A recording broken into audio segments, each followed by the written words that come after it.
On a serious note, because this is a serious passage of the disciples being at peril at the sea, using the words from the hymn that we just heard, I want to begin this morning by reading an opening verse of a prayer that was written last week. This is a prayer for the people of Maui in the Hawaiian Islands because of the wildfires, which were caused also by the tremendous winds that came through. And this prayer was offered last week by David Popham. He is the conference minister of the United Church of Christ's conference in Hawaii, and he's been providing updates since then. And he actually wrote this at the beginning of the wildfires, and this was when the fires were still raging, the winds were still blowing, and they're still now causing so much devastation and so much loss of life. So let's just think prayerfully as we hear these opening words of the prayer that he wrote, which is a prayer of both petition but also of lament. It came so fast, God, relentlessly driven by winds, and we were so vulnerable. These words are heartbreaking to me every time that I read them, and we can offer prayers, and I've written a bit of a prayer for Maui that we will have in our prayers and joys and concerns after the sermon. And these words of lament last week, as I was working on everything for today and already giving much thought to the disciples who were struggling in the boat, these words make me think even more about how those disciples must have felt at the time. Their boat was being battered by waves, and the winds were very, very strong. That's the cause of the waves. And Jesus wasn't with them at the time. He was back on the mountain and in the deserted place, or so they thought. They didn't know Jesus could be with them spiritually and physically, and not physically at the same time. And we can only just imagine how vulnerable they must have felt. It was the early morning hours, the sun wasn't even quite up yet. And there they are, not knowing what to do with those forces of nature. And based on how that Matthew wrote this passage, we have reason to think that those winds and the waves were quite fierce. The New Testament was written in Greek. Well, the underlying Greek word that was translated as battered, saying that, the boat was battered by the winds and the waves, that is usually meant at the time, and it's meant in other places, not just being battered, but being subjected to very severe distress or torment, or even being harassed. So some translations of this even say that the boat was being harassed by the waves. That sounds like a person getting harassed. And other translators say that the boat and the disciples were having a rough going with the waves, and it was very difficult for the disciples. They were straining at the oars. So we can only just imagine that maybe their strength was getting a little low.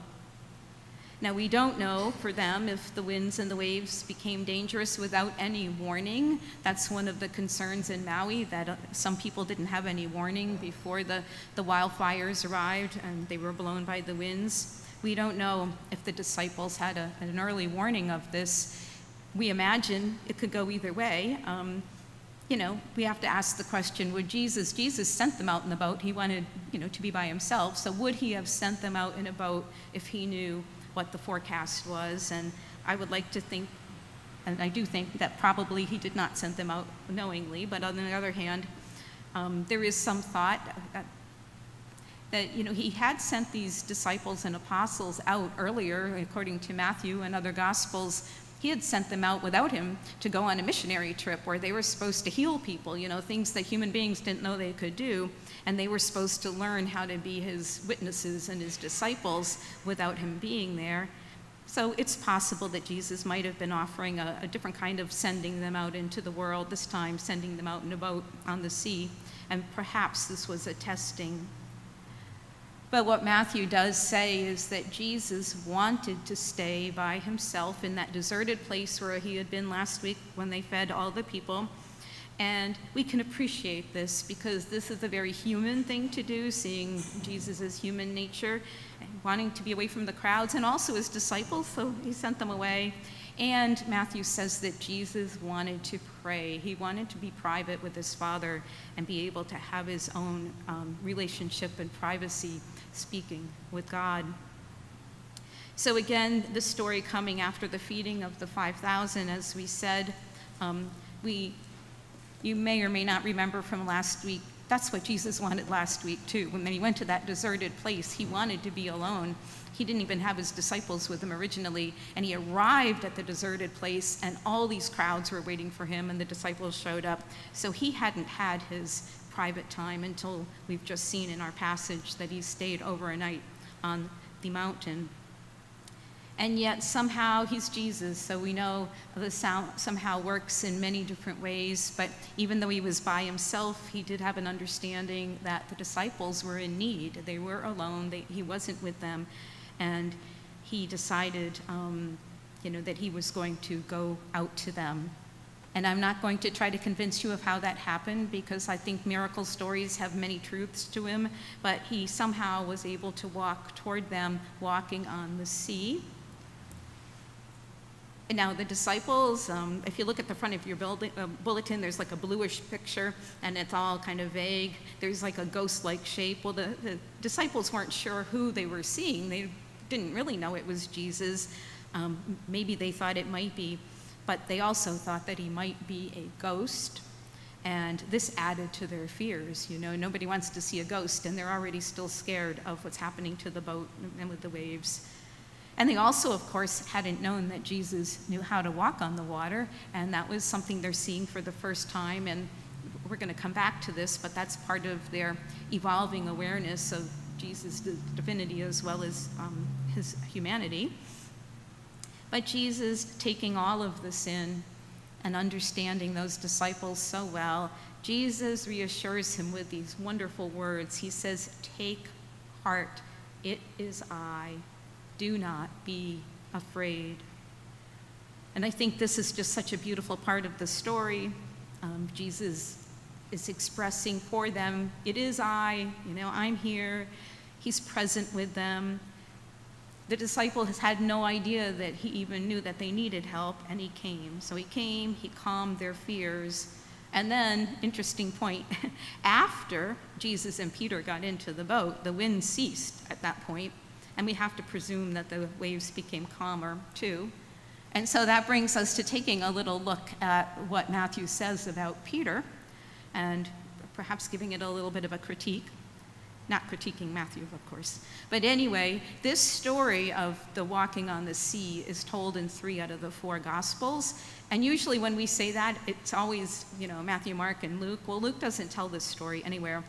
It's John. It's Matthew, Mark, and John. And the fact that John tells the story when he doesn't normally go in the same direction as some of the other Gospels is really important, because this story was important to the different writers of the Gospels for different reasons. They tell it a little differently. But all 3 of those Gospels say that Jesus said, "It is I, do not be afraid." And that's a key passage for the presence of Jesus with people. But about Peter, only the Gospel of Matthew tells anything about Peter at all. The other 2 Gospels that have this story don't say anything about him, and the story ends when things calm down, when Jesus gets with the disciples. So there's some reasons that Matthew was offering this story and putting Peter as such a big focus. One reason is Peter is one of the lead people in the disciples for Matthew all the way through to his gospel, and the one that Matthew says Jesus chose to, found his church on. So he's an important person, although I don't think this story necessarily puts him in such an excellent light. But we know that Peter is often impetuous. Sometimes he takes action right away. He can be very courageous and go out when other people are afraid. And so he was doing something here. So as we heard in the story, Peter asks Jesus, "If this is you, Lord, command me to come and walk on the water towards you." And he actually, think about this, Peter, the wind hadn't stopped yet, according to Matthew. So Peter is actually stepping out of the boat while the wind is still going on. He's leaving the other disciples in the boat where they're struggling and they're suffering. And it's because evidently Peter wanted to try to do something that he saw Jesus doing.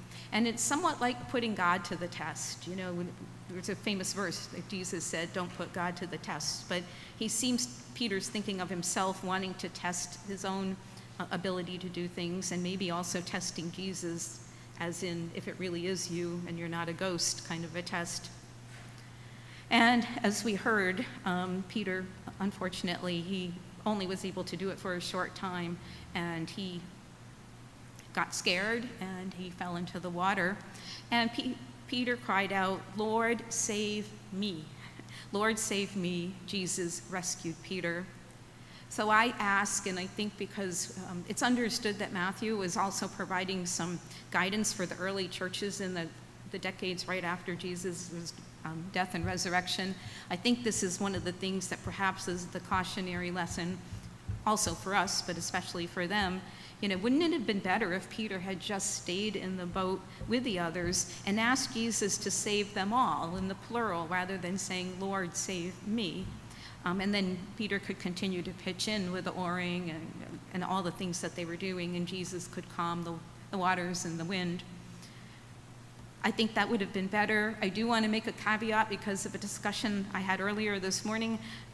You know, it's okay to ask for prayers for ourselves, so this is not the point that I'm making. It's always okay to ask God to save you or to help for anything you need or your health, anything. But in a time when the whole community is suffering together, whether it's in this story or people in Maui or people in our own area, you know, sometimes it's really good to stay in the boat with the people and actually try to see if we can all survive together.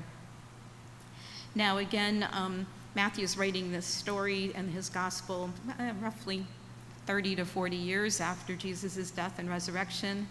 And so the people that he was, you know, who were listening to Matthew's gospel, if they heard it orally, or the people who read the gospel, they would of course already have known about Jesus' death and resurrection, and the fact that Jesus had been known to do, from other gospels, been known to do things that showed that he could control the forces of nature, and of course God could, and then nothing was more spectacular in terms of controlling the forces of nature than God raising Jesus from the dead. And the risen Jesus Christ was seen by so many of his disciples later on. And so people would have known that by the time that the Gospels were written. And even as Matthew was presenting the whole gospel, he's showing a continuum of the different points in time where the disciples discover more about who Jesus is. So some people say Jesus fully human, fully divine, or he has both the humanity and the divinity. And the early church came very early to think that Jesus had a role in creation and could control creation along with God, and that Jesus was the Lord over all creation. So earlier in Matthew, before our story, some of Jesus' disciples had been in a different boat with Jesus, and the very strong winds and the waves came up, and they collectively had said, "Lord, save us." And he was there in the boat. This is when he was sleeping. But they woke him up and they said, "Lord, save us." And that was in the plural. And then he did. He stilled the waters, calmed the storm. And the disciples just looked at him amazed. And at that time, their question was, what sort of man is this that even the winds and the sea obey him? By the time we get to the end of our story, this is a development where the disciples have seen Jesus doing more things, and he's talked to them more. Then after he stills the waters and the waves go away, Matthew said they worshiped Jesus. Those of them in the boat worshiped Jesus. That's a big statement because they're worshiping Jesus as if he were God. And they said, "Truly, you are the Son of God." And then at the very end, coming to the end of Matthew's gospel, when some of the disciples saw the risen Christ, he'd already been seen by Mary Magdalene and another woman, and now the The male disciples were seeing Jesus up on a mountain. First time that they were seeing the risen Christ. They didn't know, they heard from the women that he had risen and they had seen him, but this was the first time they're seeing him, and they're on the mountain again.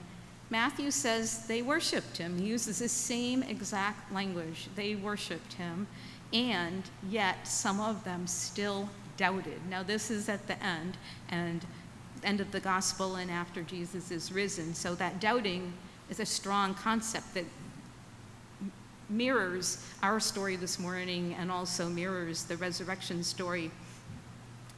And it's a special kind of doubting. So I wanted to just say a little bit about this as one of the many good things about this story, but it gives us a lot of hope that it's okay for how we feel sometimes. But this type of doubting, according to the words that Matthew used, he used the same exact words in the two passages, and this is like Peter's doubting. He lost his courage. He started forward in the beginning. He loses his courage. He's obviously of two minds, and yes, the wind was up, but his doubting doesn't mean that he didn't believe it was Jesus or he was, doubting Jesus.